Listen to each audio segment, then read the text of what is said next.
हम सबको जरूरत है एक होने की, और तभी आप इस हालात का मुकाबला कर सकते हैं।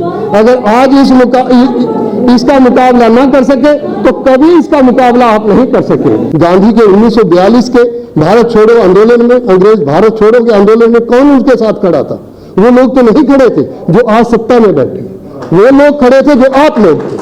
आपने अपनी अहमियत को त्याग दिया, आपने अपनी अहमियत को छोड़ा है, उसका नतीजा हम भुगत रहे हैं। तो इंडियन कॉन्स्टिट्यूशन में कहीं हिंदू को डिफाइन किया?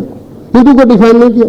हमें चाहिए था कि हिंदू की डेफिनेशन कर देते, जो अपने आप को मेजॉरिटी कह रहा है।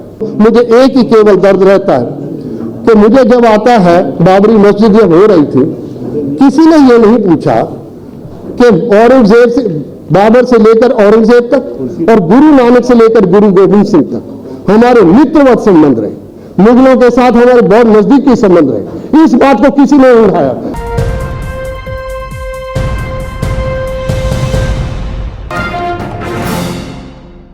जहां तक एक सवाल हमें, क्योंकि जस्टिस अंसारी जी बैठे हैं, मैं उनके साथ एक इकट्ठे आए तो एक बात कही, मैं याद करवा दूं जिस हालात में हम हैं, ये हालात हमारे अपने पैदा किए, किसी और ने पैदा नहीं किए।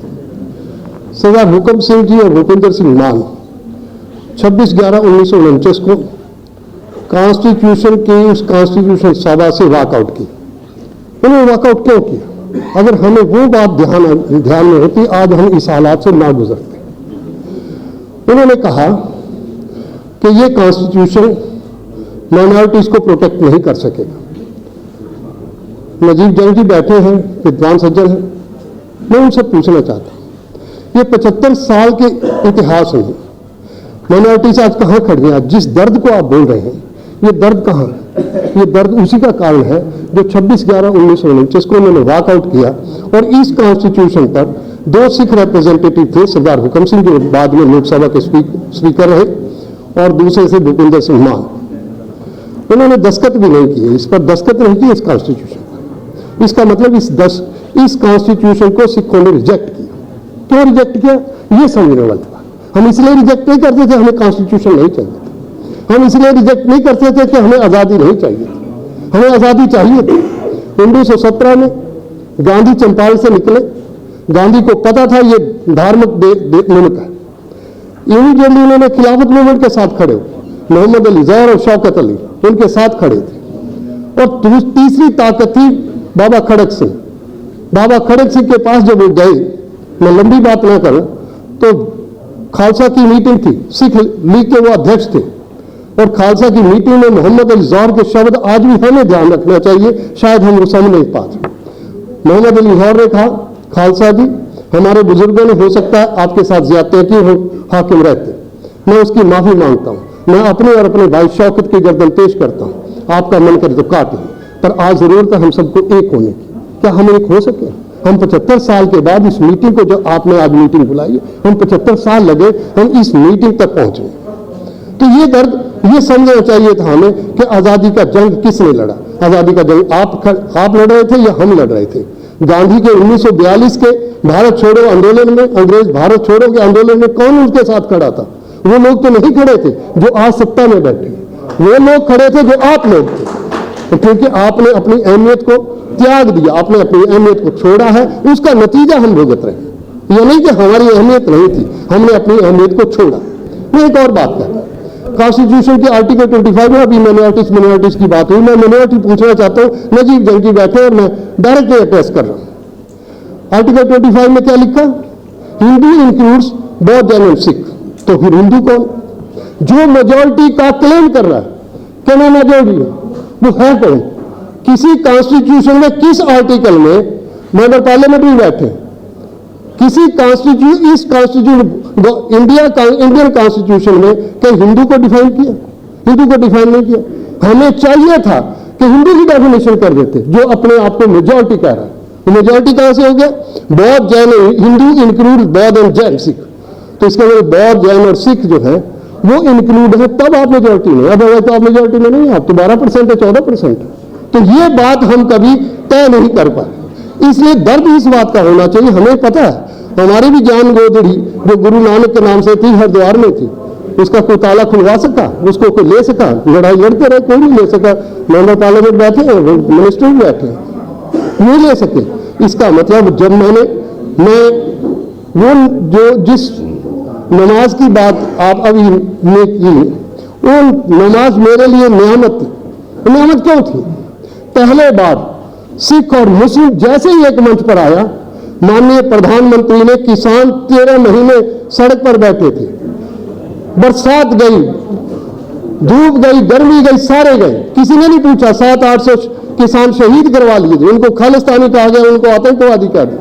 केवल जैसे ही नमाज की बात उठी, आपकी ताकत कितनी थी, आपकी ताकत कितनी थी, मैं आपसे कह दूं कि आपकी ताकत कितनी थी कि वो तीनों कानून वापस लिए, उसी दिन लिए गए। तो मेरा कहना है कि आज जरूरत इस बात की है कि हम सबको एक होकर आगे बढ़ना चाहिए।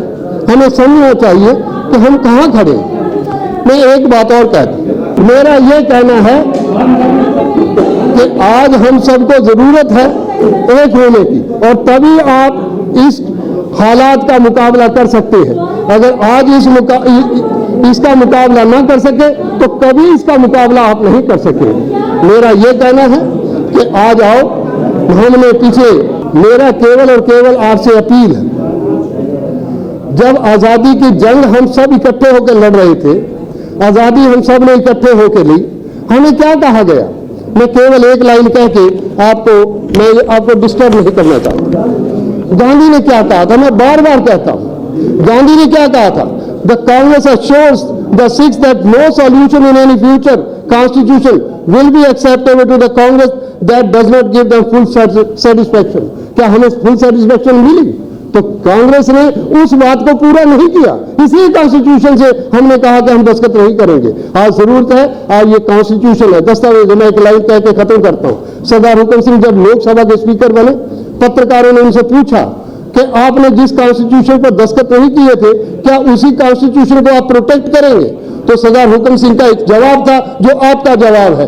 उन्होंने कहा कि जब तक मैं इस लोकसभा का अध्यक्ष हूं, मैं इंश्योर करता हूं कि माइनॉरिटी को डिस्टर्ब नहीं होने दूंगा, और ये दस्तावेज है, कम से कम कोई दस्तावेज तो है जिस पर हम इंसाफ और इकबाल की बात कर सकते हैं। इसलिए मैं आपसे कहता हूं, मुझे एक ही केवल दर्द रहता है कि मुझे जब आता है, बाबरी मस्जिद जब हो रही थी, किसी ने ये नहीं पूछा कि औरंगजेब से, बाबर से लेकर औरंगजेब तक और गुरु नानक से लेकर गुरु गोविंद सिंह तक हमारे मित्रवत संबंध रहे, मुगलों के साथ हमारे बहुत नजदीकी संबंध रहे। इस बात को किसी ने उठाया। मुझे खुशी है सलमान खुर्शीद जी से जब मैंने कहा, मोहम्मद अदीब जी से जब मैंने कहा कि गुरु तेग बहादुर साहब की 350वां वर्ष आ रहा है और मिलकर आगे बढ़े, नहीं तो तिलक और जुनैन का नाम लिया जाएगा, औरंगजेब का नाम लिया जाएगा, मुसलमान निशाने पर होगा। मुझे खुशी है कि हमने 3 सेमिनार किए, इंडिया इस्लामिक सेंटर में किया, जयपुर में किया, पुणे में किया। आज लोगों में एक मैसेज गया कि हम सब एक साथ खड़े हैं, और यही था कि बाबर और मुगलों के समय ना तो कोई मस्जिद गिराई गई। मैं गारंटी करता हूं, जिन इतिहासकारों ने लिखे इतिहास, उन्होंने हिंदू का इतिहास लिख दिए या मुस्लिम का इतिहास लिखिए, सिख का इतिहास ही नहीं लिखा। गुरु तेग बहादुर के साथ के संबंध औरंगजेब के साथ बहुत नजदीकी रहे। गुरु गोविंद सिंह जी का जब पत्र मिला औरंगजेब को, जैसे उन्होंने पढ़ा उस पत्र को, उसी समय उसके बाद वो 10 दिन जी नहीं सके, औरंगाबाद में ही फौत हो गए। जैसे उनको पता लगा कि मेरी सल्तनत में ये हुआ, सत्ता में कौन बैठा था? जो तिलक और जुनून और मंदिर का संचालन कर रहा था, सत्ता में वही बैठा था। शोषित वर्ग को रिप्रेजेंट कर रहे थे गुरु नानक और गुरु गोविंद सिंह। तो मेरा आपसे अपील है कि और मिलकर एक रास्ता खोले और मिलकर चले, और मिलकर एक रास्ता बनेगा। और अकेले से आप चलेंगे या मैं चलूंगा, कुछ बनने वाला नहीं है। और मिलकर चलने की जरूरत है, हम सबको एक होने की। बहुत बहुत शुक्रिया।